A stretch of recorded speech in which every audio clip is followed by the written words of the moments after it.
अस्सलाम वालेकुम।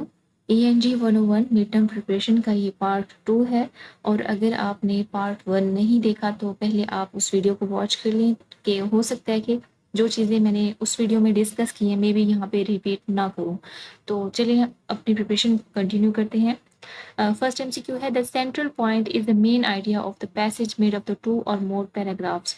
अब इस लाइन को देखें क्योंकि इसमें बता रहे हैं कि जो सेंट्रल पॉइंट होता है वो किसी भी पैराग्राफ का मेन आइडिया होता है। ये 100% ट्रू स्टेटमेंट आपको गिवन है, तो इस वजह से ये ट्रू इसका बिल्कुल करेक्ट आंसर है। यहाँ देखिए मैंने इसको कन्फर्म भी किया, तो ये स्टेटमेंट आपके पास बिल्कुल ठीक है। नेक्स्ट चलते हैं। अब ये सेंटेंस आपको गिवन है, go straight on, you see the supermarket on the right. अब इस सेंटेंस के अंदर हमने जो चूज करना है वो है कनेक्टिंग वर्ड और इस सेंटेंस को हमने कंप्लीट करना है। अब ऑप्शंस आपके पास गिवन है, since, whereas, until, before. तो करेक्ट ऑप्शन इसका अनटिल है। इसकी रीजन चेक करते हैं क्यों। अब देखिए इसकी मैं आपको डिटेल बताती हूँ। Until is used to indicate up to the point in the time or a place when the something happens। जब जहाँ पे कोई चीज़ हो रही होती है उसी टाइम पे इंडिकेट करने के लिए हम until का यूज़ करते हैं। इस वजह से go straight on until you see the supermarket on the right, ये बिल्कुल ठीक सेंटेंस बन रहा है। हम सिंस नहीं यूज़ करेंगे क्योंकि सिंस उस वक्त यूज़ करेंगे shows a cause or a time from a point in the past, जब बात पास्ट की हो रही हो। और वेयर एज को कब यूज करेंगे, शोज द कंट्रास्ट, किसी चीज का कंट्रास्ट को शो करने के लिए हम वेयर एज यूज करेंगे। और before like indicate the something happens earlier than another event, किसी एक इवेंट से पहले कोई इवेंट रूनुमा हो रहा है तो हम उसको बोलेंगे कि बिफोर, वहाँ पे यूज करेंगे। तो अब आपको समझ आ गई, ना सिर्फ हमने अंटिल का यूज देखा बल्कि हमने बाकी चीजों को भी देख लिया कि कौन सी चीजें कहाँ पे यूज होंगी। नेक्स्ट है, choose the correct prefix and suffix. अब देखो प्रीफिक्स सफिक्स जैसे कि फर्स्ट वीडियो में मैंने बताया कि जो किसी भी बेस वर्ड या किसी स्टेम वर्ड से पहले हम यूज करेंगे तो वो प्रीफिक्स होगा और जो बाद में यूज करेंगे वो सफिक्स होगा। अब यहाँ पे बता रहे हैं कि the quality of the work was very poor and the much of it had to be dash done. तो रीडन, अब यहाँ पे हम रीडन यूज करें ना कि दोबारा करने की जरूरत पड़ेगी, तो अनप्री तो नहीं यूज कर सकते, ना ही पोस्ट यूज कर सकते हैं, तो हमने री को यूज किया जो कि हमारे पास एक प्रीफिक्स है। तो ये हमारे पास बिल्कुल ठीक ऑप्शन है। पता नहीं आपको समझ आई या नहीं, मैं फिर से रिपीट कर देती हूँ। The word redone means to do again which fits perfectly in the sentence context where the work was poor and need to be done again. काम जो हमारे पास सेंटेंस है ना उसके अंदर जो काम था ना उसको दोबारा करने की जरूरत थी, इस वजह से हमने रीडन को यूज किया। नेक्स्ट वन है, dash I had my lunch, I did not miss the pizza. तो फाइनली यूज़ करेंगे ऑलरेडी, मोर ओवर या ऑल दो। यहाँ पे हमने यूज़ करने हैं ऑल दो क्योंकि वही यहाँ पे ज़्यादा सूटेबल है। ऑल दो का मतलब होता है अगर से I had my lunch I didn't miss the pizza, मैंने अपना लंच कर लिया उसके बावजूद भी मैंने पिज़्ज़ा को मिस नहीं करना, तो फाइनली नहीं यूज़ कर सकते। ये आपको इसका वैसे सिंपल और पता भी होगा पहले से। ही lived in China dash he came here, he lived in China और अंटिल का यहाँ पे हम यूज़ करेंगे, जैसे कि हमने पहले भी पढ़ा कि अंटिल कहाँ यूज़ होता है, तो ये अंटिल इसका ठीक ऑप्शन है। Form the negative sentence in the simple present tense. Tense आपको गिवन है, आपके पास जो सेंटेंस दिया हुआ ना उसकी ब्रेक डाउन की हुई है, अरेंजमेंट हमने उसकी खुद करनी है। जैसे इसकी अरेंजमेंट करेंगे तो हमारे पास अरेंजमेंट करने के बाद हमने सिंपल प्रेजेंट बनाना है और उसमें नेगेटिव भी बनाना है। अब उसको बनाने के लिए हम यूज़ करते हैं डू नॉट और डज नॉट का यूज़ करते हैं। यहाँ पे कुछ बातें हैं जो मैं क्लियर करना चाहती हूँ क्योंकि इस तरह के MCQs आपके पेपर में आएंगे। देखिए प्रेजेंट टेंस के अंदर नेगेटिव सेंटेंस बनाने के लिए डू नॉट और डज नॉट का यूज़ करते हैं। अब डू नॉट कहाँ यूज़ करना है, जब हमारे पास subject I we you they या कोई प्लूरल नेम हो तब हमने डू नॉट का यूज़ करना होता है। और उसके बाद ही शी इट और सिंगल सब्जेक्ट के साथ हमने डज नॉट का यूज़ करना होता है। अब सेंटेंस के अंदर हमारे पास दे है, दे एक प्लूरल चीज़ है, तो हम इसके साथ क्या यूज़ करेंगे, डू नॉट का यूज़ करेंगे। They do not shout at me, तो ये इसका बिल्कुल ठीक ऑप्शन है। और प्रेजेंट टेंस को कंप्लीट आपने देख कर जाना है कि एस और एस का कहाँ पे यूज़ होता है, वो भी आपने डिटेल के साथ देख के जाना है क्योंकि MCQs इससे आएंगे relevant. Choose the correct meaning of the given word. Word हमारे पास है एक्सहेल। एक्सहेल का मतलब होता है ब्रीथ आउट, इनहेल का मतलब होता है ब्रीथ इन। ठीक है, ओल्ड फ्रेंड तो यहाँ पे हो ही नहीं सकता, बिल्कुल आउट ऑफ कॉन्टेक्स्ट यहाँ पे लिख दिया एमसीक्यू जो ऑप्शन है, सॉरी। तो हमारे पास टू ब्रीथ आउट जो है ना वो ठीक ऑप्शन है। यहाँ पे एक्सहेल की बात हो रही है, जब इनहेल की बात होगी तो आप करेंगे टू ब्रीथ इन। यहाँ पे तो वैसे ऑप्शन गिवन भी नहीं है, वैसे मैंने बता दिया। Mention the transitional marker which is use to show the series या टाइम। तो ऑप्शन आपके पास है 10, बिफोर, बिकॉज, देयरफॉर। तो बिफोर को हम यहाँ पे यूज करेंगे। Choose the connecting word that completes the sentence meaningfully. It was raining hard, dash we left the office. तो it was की मतलब past की बात हो रही है, past continuous tense है हमारे पास ये। it was raining hard, बहुत ज़्यादा बारिश हो रही थी जब हमने ऑफिस को लीव किया, लेफ्ट किया। तो फिर हम यहाँ पे यूज़ करेंगे when। however नहीं कर सकते, इसका मतलब होता है ताहम, so भी नहीं कर सकते, although भी नहीं कर सकते। तो when यहाँ पे suitable है। rearrange sorry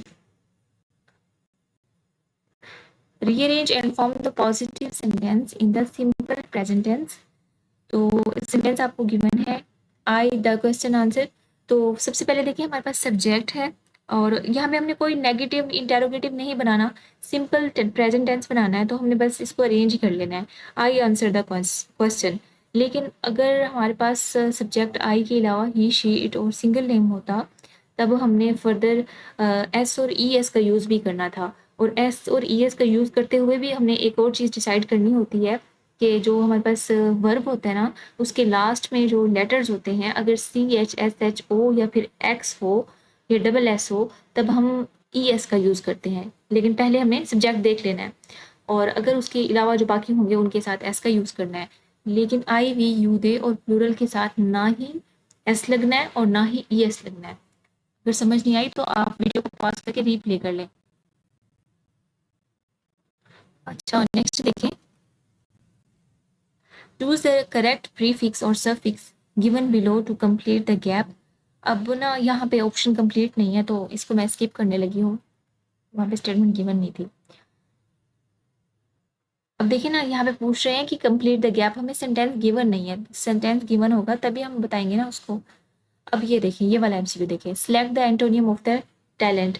टैलेंट वैसे पोटेंशियल को बोलते हैं, किसी के अंदर एबिलिटी होती है टैलेंट। तो एंटोनियम्स मतलब हमने अपोजिट बताना है। तो टैलेंट का अपोजिट यहाँ पे गिवन ऑप्शंस में से हमने चूज करना है ना, अपने से तो नहीं लिखना। तो इनएबिलिटी इसका सही बन रहा है, तो इनएबिलिटी इसका ठीक ऑप्शन है।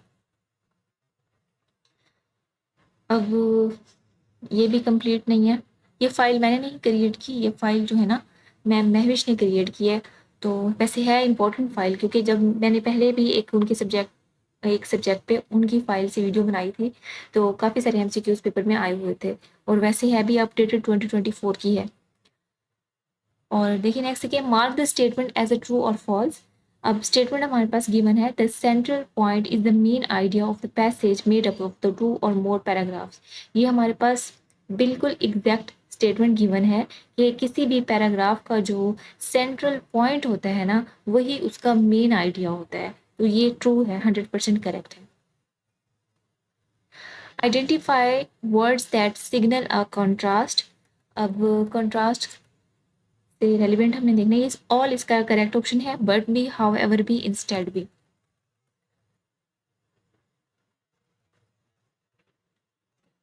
Fill in the blank with the most suitable phrasal verb. अब फिल इन द ब्लैंक में हमारे पास वो गिवन ही नहीं है स्टेटमेंट जो बिल्कुल सही कंडीशन में है ना एमसीक्यूज, वही हम कर लेते हैं।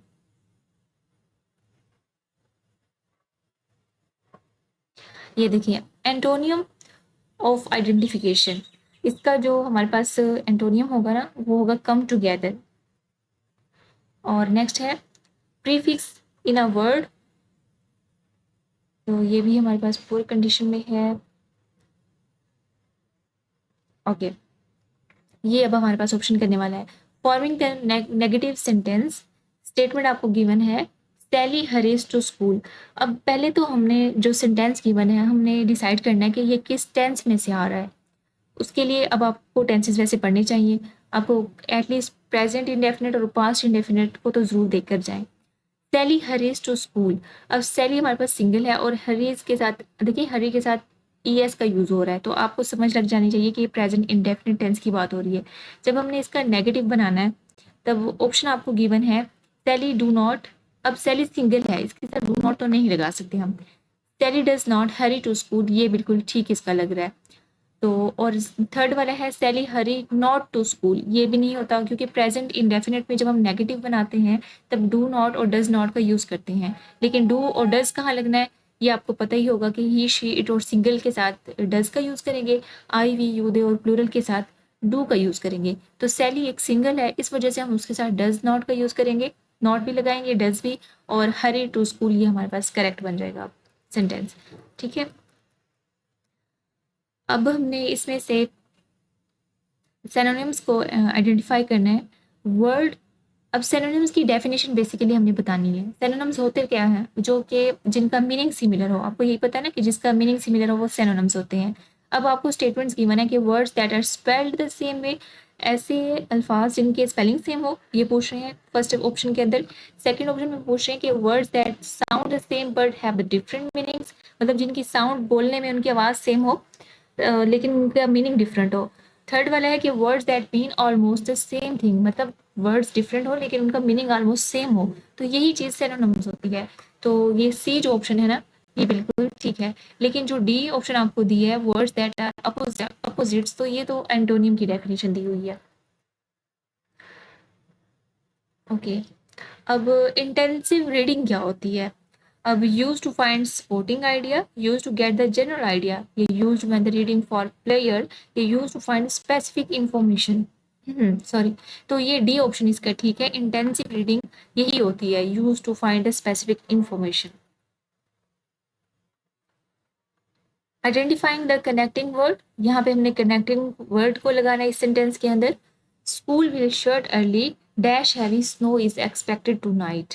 तो अब आपके पास ऑप्शंस गिवन है, बिकॉज है, वाइल है, ऑल्दो है, इफ भी है।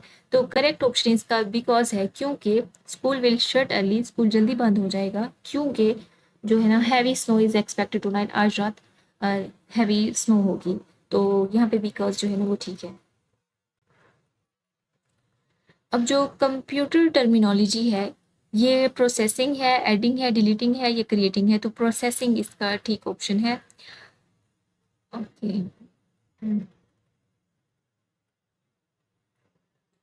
अब ये वाला देखिए, मेन आइडिया आइडेंटिफिकेशन करना है हमने। तो आपके पास पैसेज गिवन है, dogs serve the humans in the various capacities including the hunting, guiding the blind and guarding the property, making them valuable companions and helpers।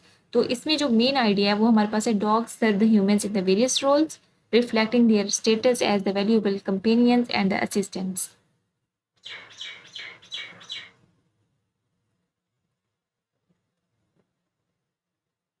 अच्छा, अब ये वाला देखिए, pre means before and therefore it is used before the axis, prefixes, suffixes या फिर stem. तो इसको हम प्रीफिक्सेस के तौर पर यूज करते हैं, प्रीफिक्सेस इसका करेक्ट ऑप्शन है। नेक्स्ट देखिए, identify the statement as a true और false, therefore is a transitional marker which shows the result. तो ये हमारे पास बिल्कुल ट्रू स्टेटमेंट गिवन है। अब आपके पास नेक्स्ट है, what is the antonym of the anarchy. Anarchy basically बोलते हैं किसी हंगामी सूरत हाल को या डिसऑर्डर को बोलते हैं, बेतरतीब, सिंपल।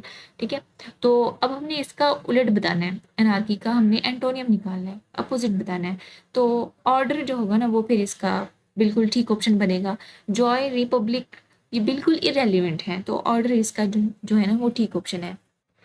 नेक्स्ट वन है, out of the four alternatives choose the one which can be substituted for the given word sentences, policeman riding on the motorcycles as a guard to a VIP.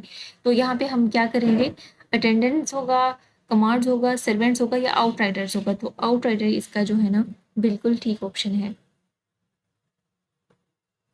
Choose the connecting word that completes the sentence meaningfully. We have been having the problem with the fan dash we bought it। जब से हम इसको लेकर आए तब से इसके पास इसके साथ प्रॉब्लम है फैन के साथ, तो सिंस इसके लिए हम यूज़ करेंगे क्योंकि पास्ट में लेके आए ना, अभी अभी फ़ौरन तो नहीं लेके आए। तो हमने देखा कि अंटिल का यूज़ हम उस वक्त करते थे जब वो एट अ टाइम किसी भी पॉइंट पे कोई चीज़ हो रही हो तो उसके लिए हम अंटिल यूज़ करते थे, लेकिन सिंस का यूज़ हम पास्ट के लिए यूज़ करते थे। तो और ये हमारे पास सिंस जो है ना वो ठीक है। Reading business broker to get the general idea of the business, तो ये हमारे पास ऑप्शन जो है स्कीमिंग है, स्कैनिंग है, इंटेंस रीडिंग या एक्सटेंसिव रीडिंग, तो स्कीमिंग जो है ना वो इसका ठीक ऑप्शन है। ये लास्ट वन है। Choose the correct prefix or suffix given below to complete the gap. She has a little aware dash of the dangers she will face, तो अवेयरनेस इसके साथ यूज़ करेंगे हम, सफिक्स यूज़ करेंगे, aware के बाद नेस का यूज़ करेंगे, तो ये इसका ठीक ऑप्शन है। आई होप ये वीडियो आपको हेल्प करेगी एग्जाम में। मुझे यकीन है कि इसमें से एमसीक्यूज आपके रिपीट हो सकते हैं या इस जैसे आपके एमसीक्यूज ही आपके पेपर में आएंगे, तो आपने अपनी प्रिपरेशन इस तरह से करनी है जैसे मैंने आपको बताया है। Thanks for watching.